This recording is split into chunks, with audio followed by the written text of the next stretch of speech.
কুরবানির পর আপনার যে রক্ত হয় আরও যে ময়লাগুলা হয়, কুরবানির যে বিষ্ঠাগুলা হয়, এগুলো যেখানে সেখানে ফেলে রাখবো না। আমরা নিজ দায়িত্বে পরিবেশকে সুন্দর রাখবো। কুরবানির ঈদ আসলেই দেখবেন ফ্রিজ কোম্পানিগুলা আপনার অনেক সারটার দেয়, চায় আপনার বাড়িতে, সবার বাড়িতে ফ্রিজ যাতে পৌঁছে যায়। ভালো কথা, যাক। তবে অনেকের নিয়ত থাকে কি, যাতে আপনি কুরবানির যাই মাংস পান এগুলো সারা বছর ফ্রিজে ঢুকায় রেখে খাইতে পারেন। অনেক জেলায় এমনও আছে মেয়ের বাড়িতে চাপ দেয় কুরবানির গুরু দেওয়ার জন্য। আসেনি এরকম যে কুরবানির গুরু দেয়, অনেক জায়গায় বাজার টাজারও নেই, অনেক জায়গায় চাপ দেয় না, ওরে ইমোশনাল ব্ল্যাকমেল করতে চায়। ঈদ মুবারক। ইনশাআল্লাহ কুরবানির ঈদের অগ্রিম অনেক অনেক শুভেচ্ছা।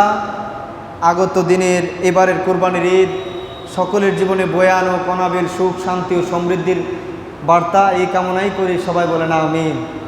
আপনারাও ইনশাআল্লাহ আমার জন্য দোয়া করবেন। আল্লাহ তাআলা আমাদের সকলকেই এবারের ঈদের মাধ্যমে আল্লাহ তাআলার নিকটবর্তী হওয়ার এবং আমাদের জীবনের দুঃখ, ভ্রান্তি, হিংসা, বিদ্বেষ সব বলে আমরা যেন ইনশাআল্লাহ রহমতের সুখ, শান্তি, সমৃদ্ধির পথে এগিয়ে যেতে পারি। আল্লাহ সেই তৌফিক আমাদেরকে দান করুক। এজন্য আমি অন্তঃস্থল থেকে সমস্ত মুসলিম ভাই বোনদেরকে ঈদের শুভেচ্ছা জানাচ্ছি, কুরবানির ঈদের শুভেচ্ছা। ঈদ মোবারক। তো এবার আসুন, কুরবানির ঈদ যেহেতু, কুরবানি সম্পর্কে কিছু কথা বলতে হয়। কুরবানি আদহিয়া, এই কুরবানি মানে হলো আপনার ত্যাগ করা, উৎসর্গ করা, বিসর্জন দেওয়া, যে সম্পর্কে আল্লাহ পবিত্র কোরআনে বলেছেন ইন্না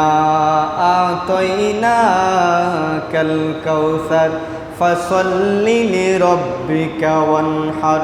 সকলে বলুন ফাসাল্লি লিরাব্বিকা ওয়ানহার ইন্না শানিআকা হুয়াল আবতার। আল্লাহ বলতেছেন, হাবিব আপনাকে কাউসার দান করেছি, এখন আপনার কর্তব্য হলো অতএব আপনি আপনার রবের উদ্দেশ্যে আপনার প্রতিপালকের জন্য নামাজ কায়েম করুন, নামাজ আদায় করুন এবং কুরবানি আদায় করুন। সুবহানাল্লাহ। কুরবানি আদায় করুন। ফাসাল্লি লিরাব্বিকা ওয়ানহার, কুরবানি আদায় করুন। সুতরাং কুরবানি মানে হলো নির্দিষ্ট দিনে, নির্দিষ্ট সময়ে, নির্ধারিত নিসাব পরিমাণ সম্পদের মালিক, নির্দিষ্ট নিয়মে আল্লাহ পাকের সন্তুষ্টি অর্জনের জন্য নির্দিষ্ট কিছু পশু জবেহ করো তো নিজের মনের ভিতরের পশুত্বকেও জবাই করার নাম হলো কুরবানি। জোরে বলেন না সুবহানাল্লাহ।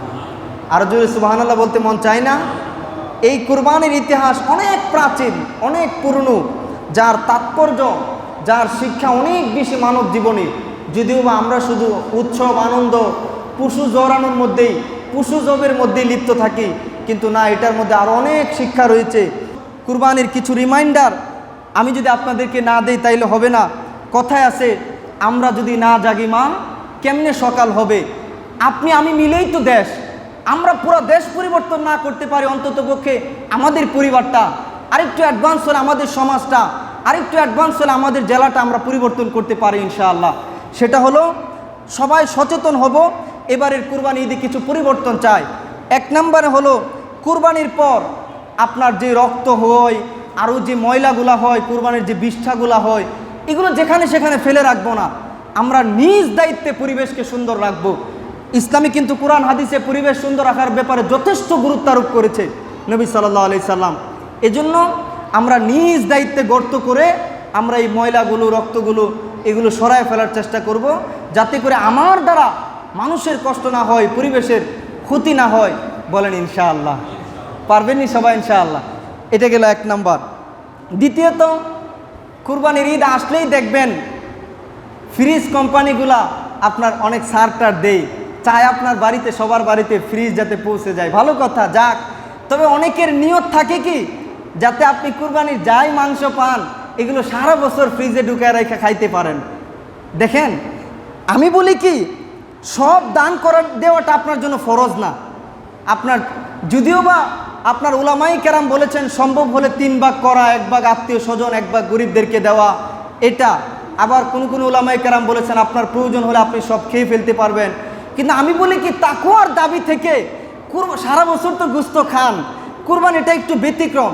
কুরবানির ঈদটা দেওয়া হয় যাতে গরিব দুঃখী সবার কাছে পৌঁছে যায় মাংস, সবাই যাতে এক আনন্দে আমরা আমরা কিছুটা সময় ইনশাআল্লাহ একসাথে আল্লাহ খুশির জন্য কুরবানি করতে পারি, গরুর মাংস খেতে পারি। এজন্য আপনারা আশেপাশে গরিব দুঃখীদের দিকে একটু খেয়াল রাখবেন, আত্মীয়দের মধ্যে যারা গরিব দুঃখী আছে নজর রাখবেন।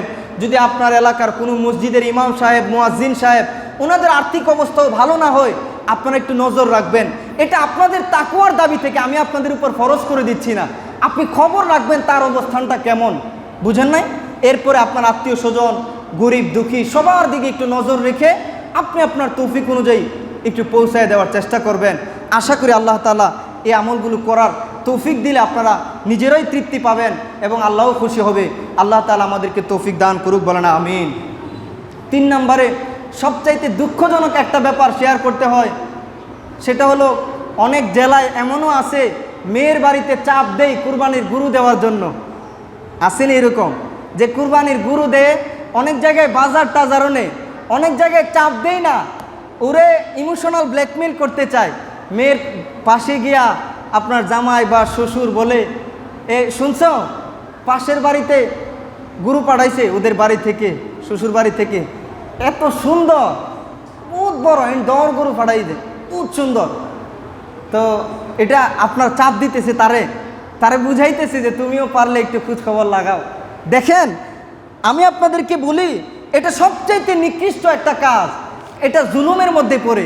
তাহাদু তাহাব্বু, কখন তাহাদু তাহাব্বু হচ্ছে সামর্থ্য থাকলে সে নিজে থেকে দিলে আপনিও দিলেন, এটা হলো অন্যান্য সময় হাদিয়া দিলে মহব্বত বাড়ে, দেওয়া নেওয়া থাকা ভালো। কিন্তু আপনি যদি কোনোভাবে তারা চাপ দেন, জুলুম করেন, আল্লাহর কসম এটাই আপনার জাহান্নামে যাওয়ার কারণ হতে পারে। আর দুনিয়াতে আপনি বান্দার উপর জুলুম করলে কোনোদিন সুখী হবেন না। আপনি 1 কোটি টাকাও যদি নিয়ে নেন, আপনার সময় লাগবে না 2 কোটি টাকার ঋণ হইতে, আপনার সময় লাগবে না সন্তান একটা খুরা লুলা অন্ধ মদখুর হইতে, আপনার জীবন একদম ধ্বংস করে দিবে। 1 সন্তান যথেষ্ট বাপ মা 14 গোষ্ঠীর বদনাম করার জন্য। মানুষকে জুলুম করিয়েন না, আল্লাহ আছে একজন। আল্লাহ তাআলার গজব যখন আসা শুরু হয়ে যাবে, রহমত যখন গড় থেকে চলে যাবে, বুঝবেন কত ধানে কত চাল। এজন্য আল্লাহকে ভয় করুন, আল্লাহকে ভয় করুন, জুলুম থেকে বেঁচে থাকুন, এই সমস্ত ফিতনাগুলো করবেন না। বরং সামর্থ্য থাকলে আপনি পাঠান তাদের পরিবারে। আল্লাহ তাআলা আমাদেরকে বুঝার আমল করার তৌফিক দান করুক, বলেন আমিন।